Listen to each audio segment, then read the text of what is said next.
situation whereby all these things that you have listed already, you have achieved it, and you meet a client whereby he said he's going to get back to you, and consistently you call him like maybe often, once in a while, and you come and end up you not sell the things. So I don't know how maybe I'm able to confuse him, or what I will do to confuse him. Okay, all right. So here is it. One thing you should look at sales is that sales is a game of numbers. What does this mean? You can't be dependent on one person for your sales. All right, sales is a game of numbers. Now, there are a lot of people that will pass through this channel but will not buy. But here is it. The game about sales is that the fact that they didn't buy today doesn't mean that they won't buy tomorrow. That is where consistency put in place. It means that I can actually follow all through the process. The person has get the desire, everything. Now, most times when you see people reach to that point and they didn't get to buy, here is it. Two things is involved. Now, the first is that they either don't have the money at that point in time to buy, and the second thing is that the fear they have is more than the gain they have on that particular thing that they want to buy. So when it's fear, your assignment is to show them proofs. Meaning that show them proofs people are buying. Let them understand that they are not the only ones involved in this. But when it comes to money to buy, you're not God. You cannot provide money to anybody. You have to find money and come and buy. So you have to understand the fact where that person is in particular. Sometimes they might not really tell you if it's the money or not the money, or the fear or not the fear. It's for you to be able to just systematically see through the process. Because sometimes it's actually, most times is the money is not really available at that point in time. But one thing you should understand is that the fact that they didn't buy today and you can see all of this desire, listen, your assignment is to keep sending them proofs of people buying, right? Be very systematic about it. This is a framework. If you don't do the system or the science for this, you are likely not going to see the result. So send them proofs. People have bought evidence of you going to site or whatever kind of thing you're doing with people, evidence of that. And then also be in touch, at least often. If you can have, if phone calls is going to look somehow, you can have a way. And listen, this is it. You should understand all of this system. WhatsApp broadcasts, emailing, phone calls, all of these are structured where you can be able to embark. But phone calls sometimes, when you always get on people's nerves with phone calls every time, sometimes they get a bit agitated. So you need to understand how to follow up with them. It's not every time you get to put a call to someone. At least when someone is at the verge of closing, there's this high moral and interest, you can keep a consistent call. But if you find out that there is a bit laid back from the person, right? A bit laid back. Now, restructure your cold calling with them and then do more of messages. Always appear in their face. Somehow appear in their face. There are sometimes you do a personalized message. Hi, how are you? Good day, good evening. I just thought of you and I thought to say hi. That's all, right? So have a way of personalizing some messages like, okay, I've just been, maybe all through the week, you just thought about him and then like, hi, I just thought about you and I thought to say hi. Fine. Before you realize, the people begin to have this emotional connection to you. Now, it's just a logic. It's just for you to be able to just get your sales. But then one thing you need to understand is that you must have a way to get them to buy into your emotions, right? For you, basically. But I hope I've answered your question, Yeah, you have answered it already. You know why I asked this question, but there is one of my clients. We finish everything that I've introduced. Make some. I have given the product on ground. Explain everything to him. So that client said that he's going to call me back. But once he said that he's going to call me back, immediately I did not call him maybe the next day. That is 2 days or 3 days after he said that he's going to call me back. Yeah. So when I give him space, maybe he want to check some things before he will make his payment or some other things. Say you're under hearing me. Yes, I get. Okay, so now For me to call him back after some days, I call him, he used to pick my call. And are you hearing me? Yeah. So I call him, hands with that number. He's not repeating my call. He's not picking my call. He's not even, I don't even have any access to him that maybe I'll explain some things to him. Yes, so that is it, right? Now, so in a scenario like that, what am I going to do? Now can I do that situation? This is why I asked the question. Excellent. So in such cases, like I said, right, the sales is a game of numbers, right? You cannot be stuck to one person. You cannot be stuck to one person. If you don't get to pick your call, there's actually nothing you can do about it. But have a structured framework of either sending a broadcast message that always reach him. Maybe update about the site, maybe update about whatever that is happening, just update about the product, services, just update, just be sending it. You don't have to worry, okay? You don't have to worry. Like I said, he might not buy now, he might buy later. So most of the times, it's literally probably the money to buy is not even available now. Doesn't mean that they cannot buy, but maybe the money is just not available now. But when you always be on their face, when the time to buy comes, it's you that they'll buy from. But one thing is that how we miss most of our sales is because we laid back a bit, and the other competing party are always active. So when they want to buy, it's them that they always see. So they would rather buy from them than you. Because to an extent, how the customer mind works is that who is available now? That's how they do the game. Who is available now? Until you build a certain level of trust with a certain level of customers, they will always come back to you. But if not, most of them always go for the one that's always available at the point in time. Okay? So, like I said, just have a structured way. Keep sending up the message, but don't always have yourself pinned to one person. There are a lot of people. We have how many billion people on earth? So there are a lot of people that can be able to buy whatever you're selling. Just expand your reach. In Nigeria alone, we have almost 200 and something million people. I'm already saying that. So this is just the whole thing about it. Okay. All right. So please, if you have any question, I'd like to take it before I move further. No, it's okay for now. Okay, so any other person, please, if you have a question before I move further.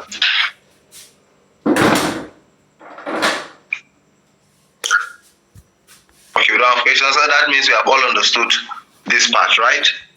We have all understood this part. Okay, if you have said that, let's move to the art of selling. Now, the art of selling is you being creative around everything that you are selling. Okay, now we have talked about the framework. A framework, automatically, this is a systemized structure that you have to be consistent with, right?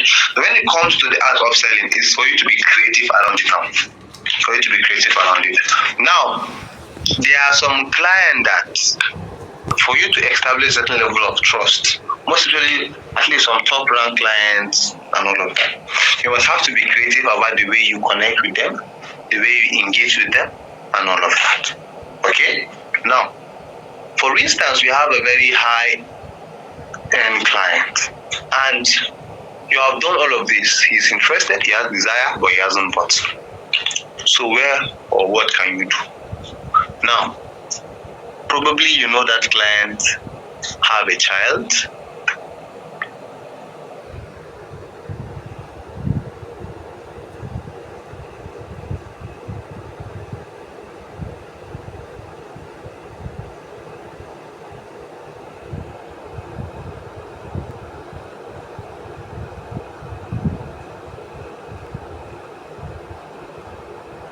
Whatever the case may be. Nobody really has to taught you this. What you need to understand is, for you to do this, already being creative around the original. There is a level of connection to develop with your client. Like they will always want to call you home to even have dinner with them. So this all is no longer science. Nobody is going to be teaching you the art. The art is for you to use your head and be creative around whatever you're doing. Be creative around whatever you're doing.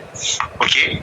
There is a way to communicate with a certain level of clients.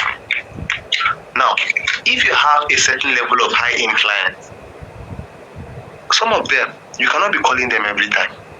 It's already wrong.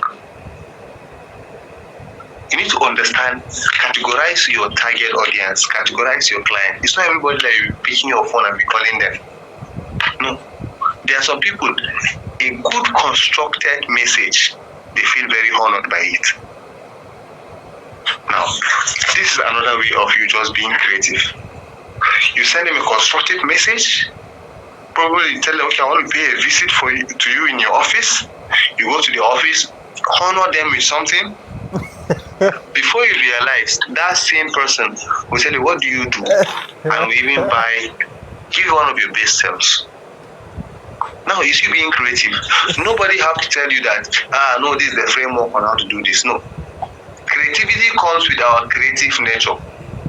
So, you have to be using yourself when it comes to the art of selling. It goes beyond just having a framework. No. I don't watch football, but there are clients that if I want to go to their place, I will just check what is happening in the football world now. And I'll just go and I'll sit and I'll just bring the little topic. One thing that you need to know is that people that are so much interested about something, it's just for you to bring the little topic. They will carry up the gist completely and they will gist you the one you don't even want to hear. So you have to just find a way that when it comes to the art of selling, you engage with your clients in a different level.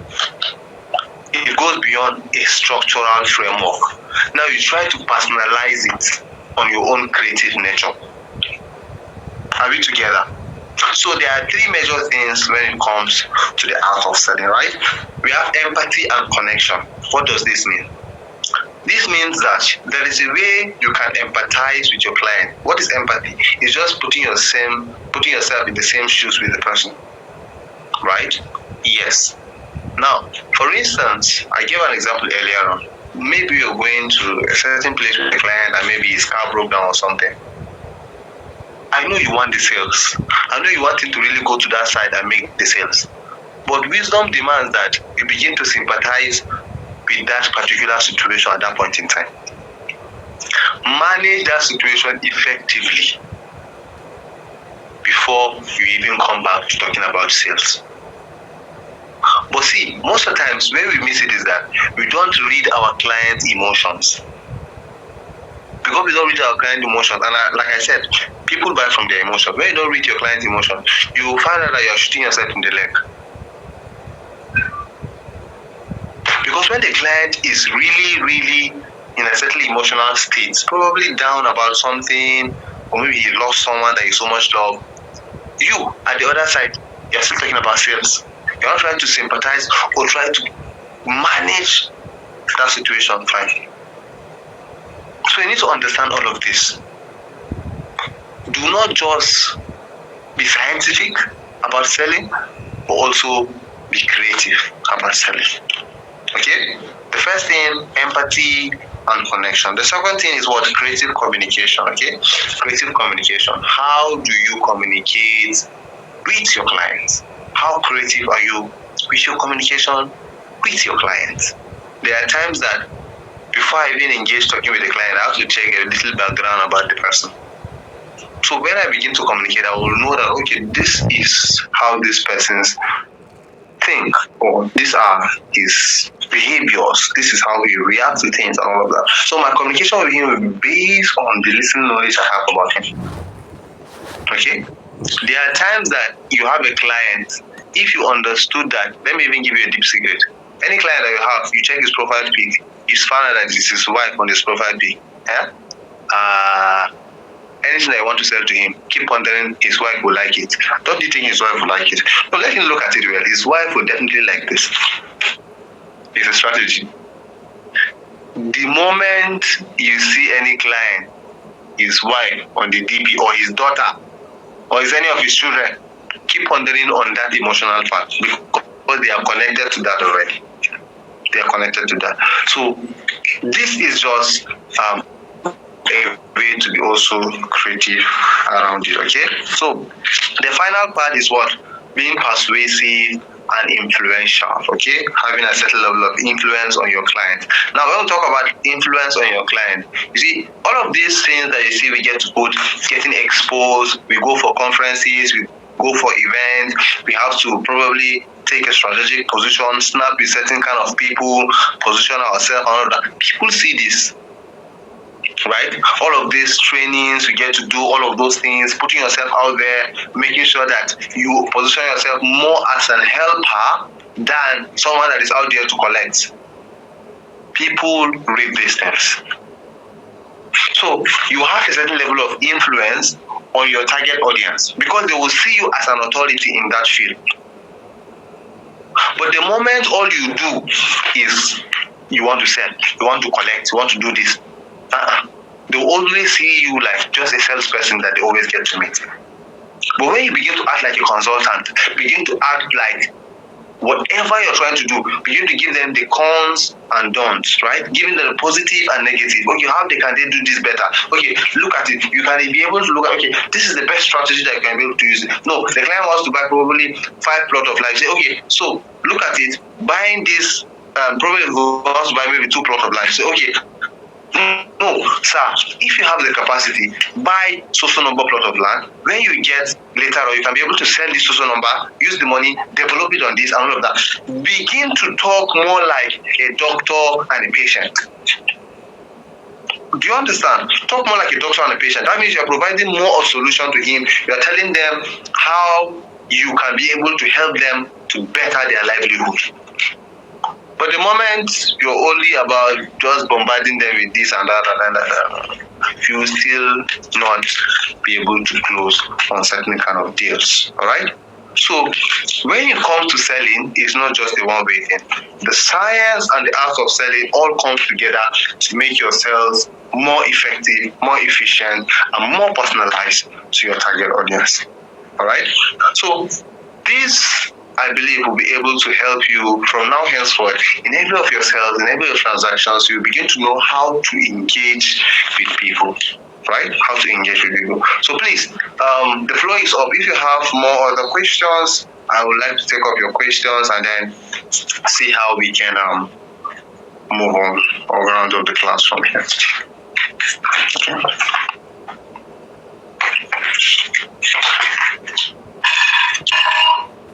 Do we have any questions? Please, the floor is open for anyone that has a question. So that means we understood everything that I spoke about today, right? You guys can unmute yourself, please. Let me just hear. Okay, what is the one thing or one take that you had or you took from this session? What is the one thing you took, or what one thing are you willing to implement in your own self? I can see Felicia. Raise the hand, please. Someone can. Good evening, and thank you for this wonderful presentation. Thank so I have a question. Yes, please. I'm not a pro, like I'm still a learner.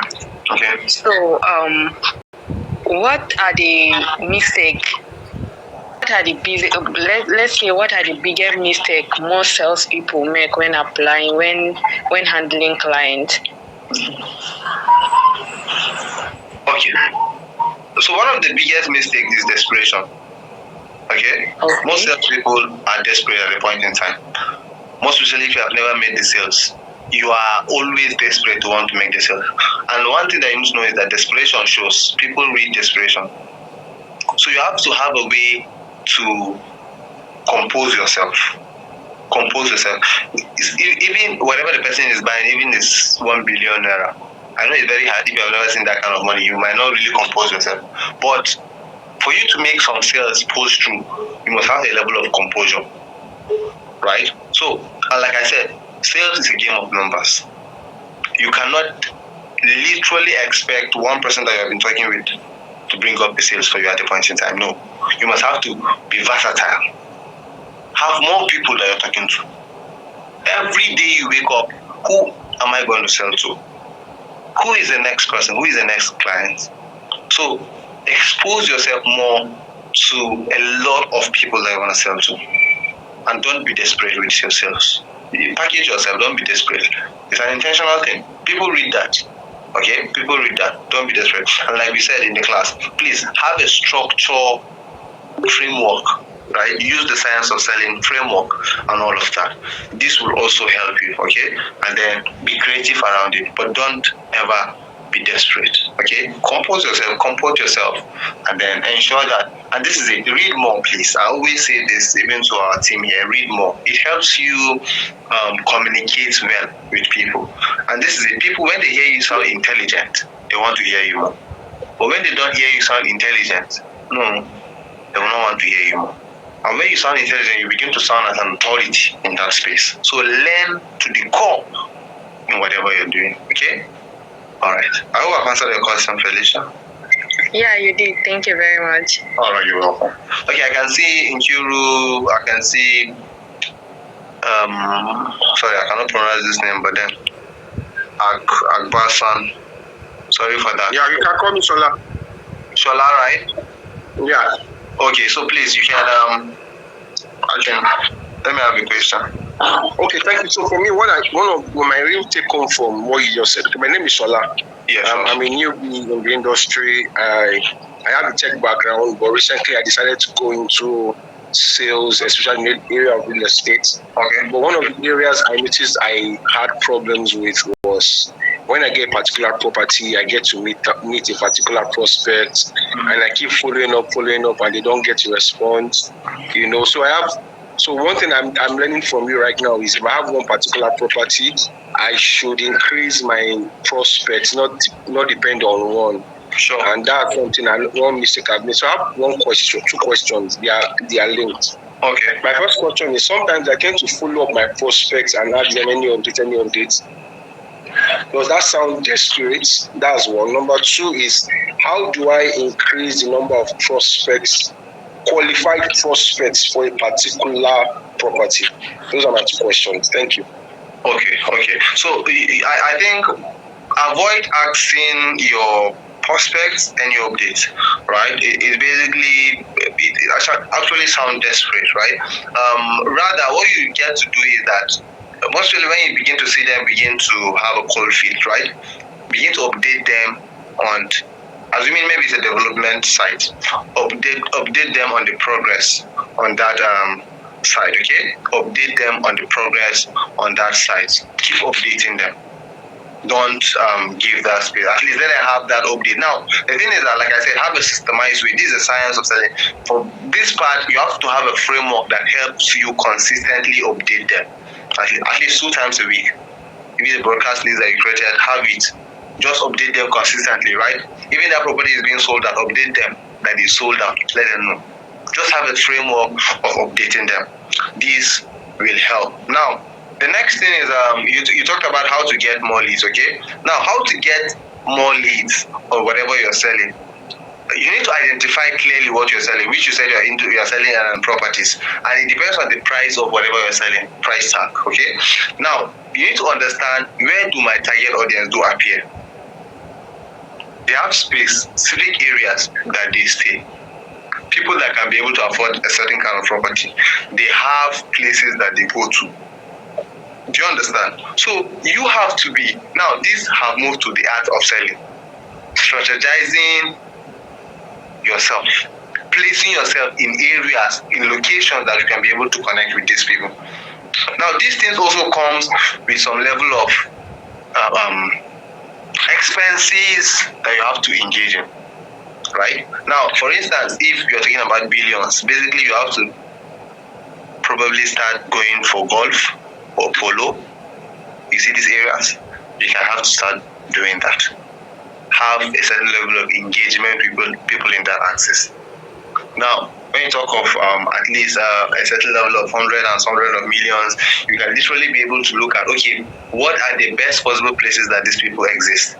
Okay? Now, most comfortable places that you meet with people are just entertainment areas, conferences, and all of that. These are places that you get to meet with people of different classes, right? So some of these places you have to really, really buy access. Are we together? There are some that you need to really buy access to access these areas. And if you have to buy this access, you still have to manage the relationship well. Because what you need to know is that if you haven't grown to a certain level and you appear to be in their cycle, they can easily spot you. Because it will show all over your face, because you haven't grown to that level. So you don't fit in that class, so it will show. So you have to find a best possible way to position yourself, avoiding you sounding or looking already here to collect. Like I always said, sound intelligent is very important. Do more of study on the space you are in. Begin to talk more of a consultant. And listen, you meet different people. There are people that are even more knowledgeable to you on what you're selling. They buy because they see the need of what they want to buy. So as you keep growing in this sector, you begin to understand that most of the people that are top there, they buy because most of them are like investors. So they buy because they see, okay, what are the profit ROI they will get on that. So that is why they buy into some projects, not even because you are trying to convince them. So you begin to start, when you reach that point, now what you'll be doing is that if you are giving them offers, based on their ROI. How long will it take? Then you begin to give them offers like this. But they are cadres to this thing, okay? They are cadres to this thing. I hope I've been able to make justice to your question. Yes, sir. Just sorry for taking, but just one more. Okay. So I just need to pick your brain on this. So, for example, the area that I noticed that I have more access to people that have land for JV and for sale. Okay. And I know the people that I would like to connect with are either investors or realtors that are interested in those kind of. How do I? Can I give you my position? What would you have done? Sorry, you have to repeat that. I was interrupted a bit. Just okay. Sorry, myself. So the kind of property that I have access to is for JVs, land for sale. Mm-hmm. So if you're in my position now, I know the kind of people that need it is either real estate developers or maybe an investor. Yeah. If you're in my position, what would you have done to get more people to buy into it? Now, one of the things I need to understand about this is that most developers and real estate people, they don't buy from just randomly you meeting them and tell them, okay, you have land for this. So here is it. If you have access, the access you have, is it directly with the owner or with the third party? Do you understand? In some cases, the third party, sometimes third party. Because if it's with the owner directly, at least you have some level of leverage. Another thing you need to understand is that who you're talking to, because whoever developer you see, they have people that already bring these deals to them, which they have already trusted and established relationship. So your own assignment is to begin to build relationship with developers, that they will begin to trust you and establish that kind of deal with you.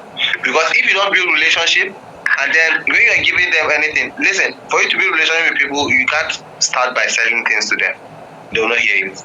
Because now this is the art of selling, okay?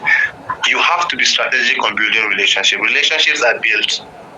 You don't just wake up to them. You build them internally, okay? So be strategic with your relationship building, connect with them. Sometimes some of them say you have to even behave like you're actually there to learn something, serve on something. And over time, when you establish a certain level of trust, now you can begin to say, okay, you have this, they can get to look at it. Right? Okay, sir. All right. Thank you. You're welcome. I can see Nkiru, you raised a hand, please. If you can unmute yourself, let's have your question. I can see my battery is very low. I need to plug it. Okay. Good evening, everyone. Thank you very much, sir. The key takeaways from what you've taught so far, my key takeaways are value. You kept on reiterating on it even when you were answering this question that you just finished with.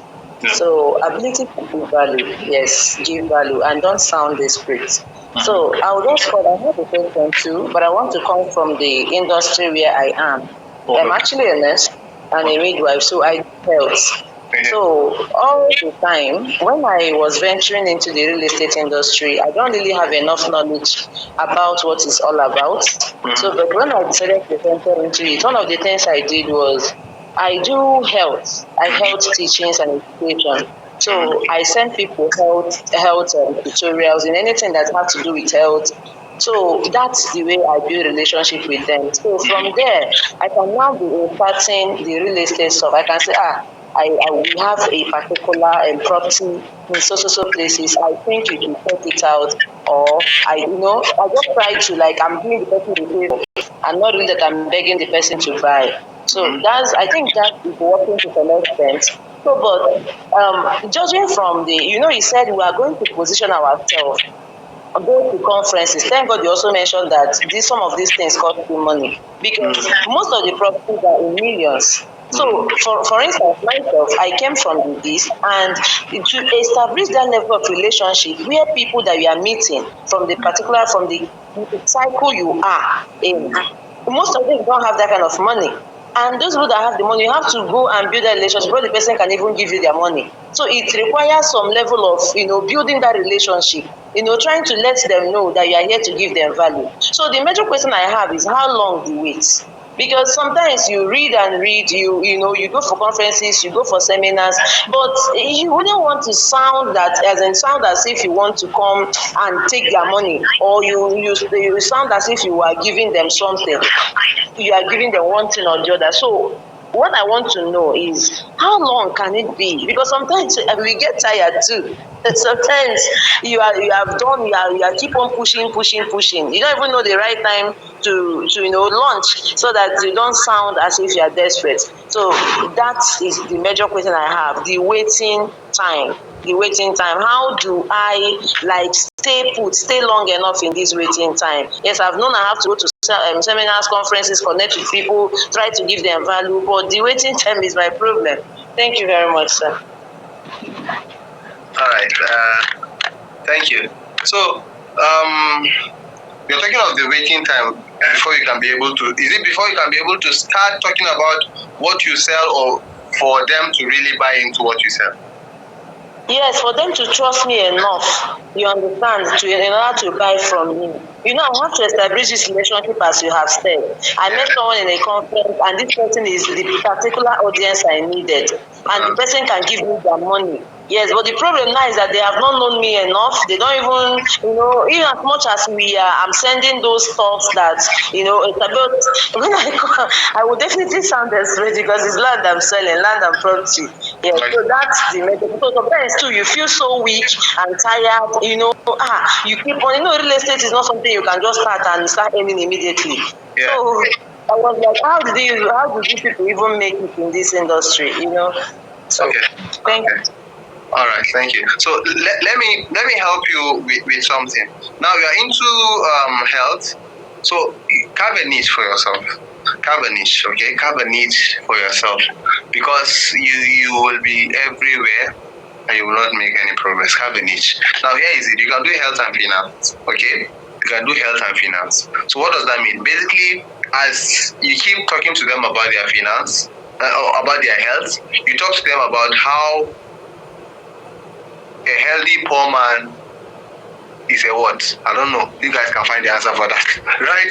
So, but that means it's not just health. They have to also balance it with their financial life, okay? So this is a niche. Carve a niche for yourself. Carve a niche. Begin to talk about health, and also tally it on how to balance good health with a at least stable financial lifestyle, whatever, right? So when you begin to position yourself in that niche, your base, people will come because they want to understand about health.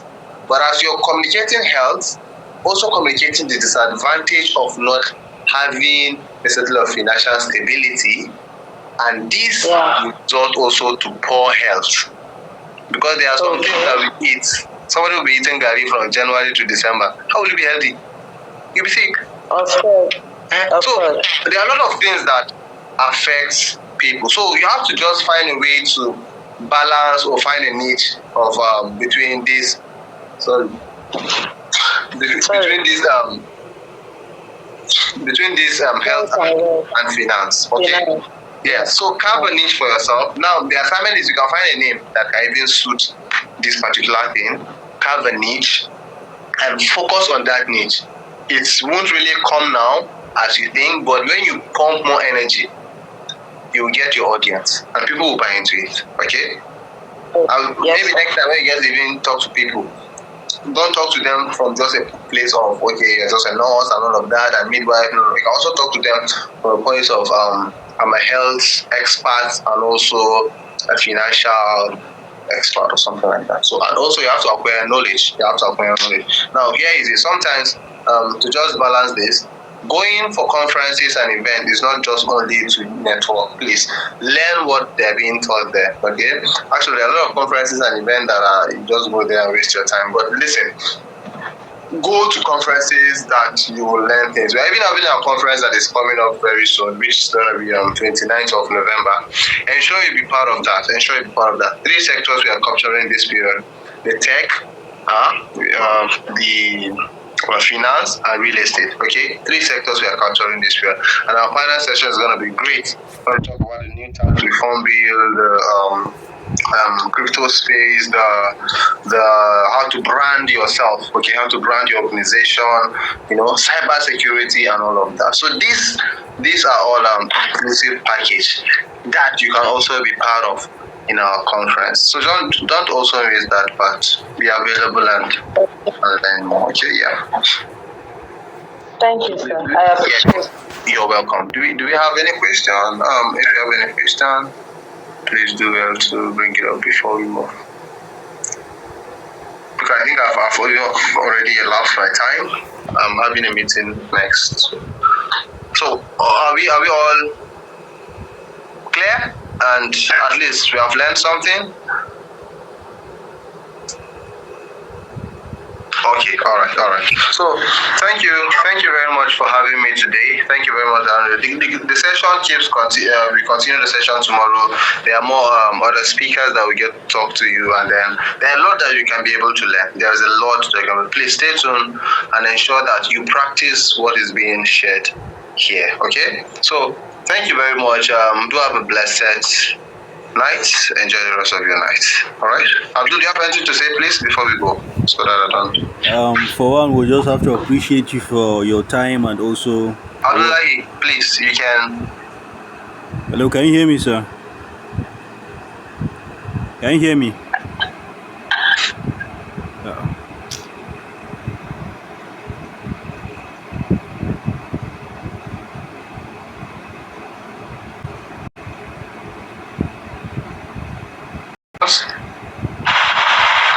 He's having a network problem, sir. Yeah, that's what I noticed. Hello, can you hear me now, sir? Okay. So if probably we don't have anything else,